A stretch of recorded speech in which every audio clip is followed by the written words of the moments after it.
બહાર કાઢીએ છીએ.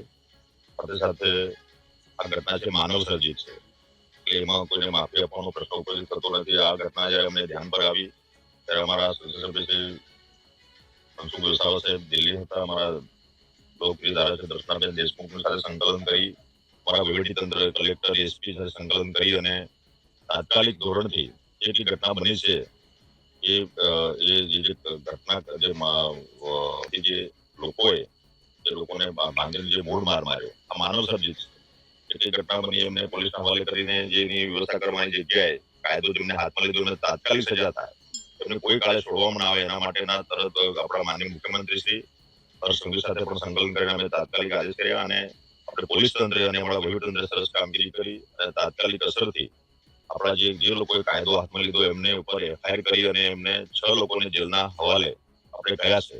અને આ પરિવાર પર જે આફત આવી પડી છે, આપણા જયેશભાઈ સનાભાઈ જે કેવડિયાના હતા તડવી, સાથે આપણા સંજયભાઈ ગજેન્દ્રભાઈ તડવી આપણા ગવાણ ગામના હતા, એમના પરિવારને અમે સાંત્વના આપવા માટે મારા માન્ય સંસદ સભ્યશ્રી, અમારા ધારાસભ્યશ્રી અને અમારી ટીમ, મારા વહીવટીતંત્ર, અમારા કાર્યકર્તા બધા જ આજે સાથે મળીને એમના પરિવારને અમે મળ્યા છીએ. સાથે સાથે જે કઈ પરિવારે જે દીકરો ગુમાવ્યો છે એની ખોટ તો તમે આપણે બધા પૂરી શકીએ એમ નથી, પણ પરિવારને સાંત્વના આપવા માટે અમે પહેલા લાભ મળે એના માટે પણ અમે વ્યવસ્થા કરી છે. આજે ફર્સ્ટ ઇન્સ્ટોલમેન્ટ તરીકે 4,12,500 અત્યારે એમના ડીબીટીના ખાતામાં અમે જમા કરાયા છે, હુકમપત્રો આપ્યા છે. સાથે સાથે એજન્સી સાથે પણ સંપર્ક કરીને રાજ્ય સરકારે અને અમારા ધારાસભ્ય અને સંસદ સભ્યશ્રીએ ખૂબ બધા પ્રયત્નોથી એજન્સી તરફથી પણ એમને મદદ થાય એના માટેના પણ પ્રયત્નો કર્યા છે અને એ પણ આપણે અપાવ્યા છે. એટલે કેટલાક લોકો સમાજને ભ્રમિત કરવાનું કામ કરી રહ્યા છે.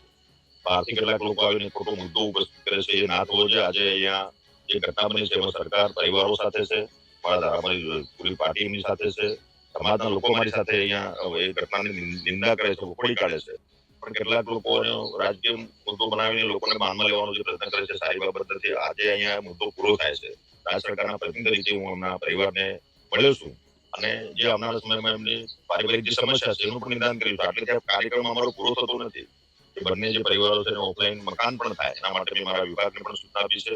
અને જે કઈ આપણા દીકરાઓ ગુમાયા છે, મારા સમાજના દીકરાઓ ગુમાયા છે, એ દીકરાઓને એના આત્માને ચીર શાંતિ મળે એના માટે અમે પ્રાર્થના પણ કરીએ છીએ.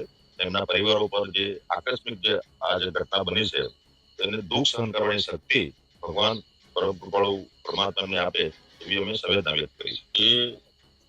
એ અત્યારે કર્યું કે જે કઈ થયું એના માટે કાયદેસરની કાર્યવાહી કરીને આપણે કાર્યવાહી પૂર્ણ કરેલ છે.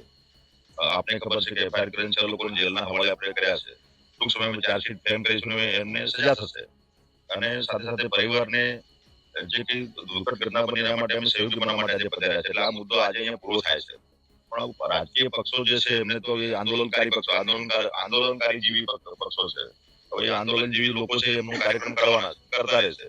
સમાજને ભ્રમિત કરવાનું એ એક રૂપિયા મદદ કરી શકે એમ નથી. જેથી કરશે સરકાર કરશે અને તંત્ર કરશે, એ કશું કરી શકવાના નથી. પણ હવે એમને પોલિટિકલ એમનો બિલકુલ ફ્રી જ નવરા છે, એ કરતા રહેશે એમનો કાર્યક્રમ. એમને પણ મારી વિનંતી છે, આવા કામો બધા સાથે મળીને સહયોગી બનીને જે પરિવારને મદદ થાય કરવી જોઈએ. પણ રાજકીય બેઝ પર એ લોકો આગળ કરે છે અને લોકોને ભ્રમિત કરે છે તો વર્ષો પુરાની એમની પરંપરા છે.